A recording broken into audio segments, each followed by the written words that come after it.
71 people have died. More than 1,000 people are still unaccounted for. Firefighters say they expect it to take 2 more weeks to get Northern California's Camp Fire contained. Some of the smoke could make its way into the Pacific Northwest this weekend. As meteorologist Darren Peck found out, smoky skies could become more of the norm.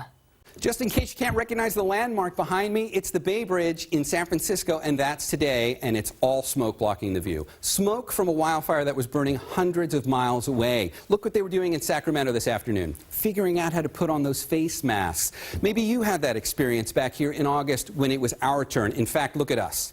This was August 20th. When Seattle recorded the worst air quality for any city on the planet that day. And we were all being told, you're breathing in hazardous levels of air. It's not good for you. Take precautions. In fact, we tried to help you figure out what you could do when it was happening here in Seattle. Ted Land did a story, and it went on our website. It was one of the most visited stories on the website.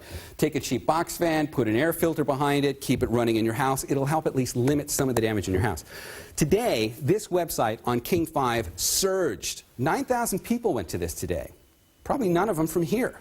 And it was all people in Central California scrambling to figure out how to protect themselves from what they are now being told is hazardous levels of air to breathe in, and with good reason.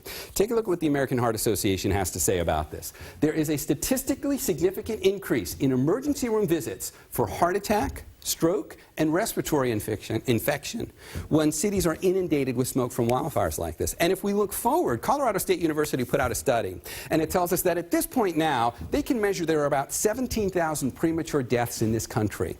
People dying sooner than they needed to from the effects of breathing in hazardous levels of air quality from wildfire smoke. And if we project this out further and follow what's known as a business as usual plan, meaning we don't adjust the carbon we're putting into the atmosphere, the projection takes us to 44,000 premature deaths in this country from wildfire smoke. It's a new issue. It's one that we all had to learn about here this last summer, and we all found ways to cope with it as best as we could.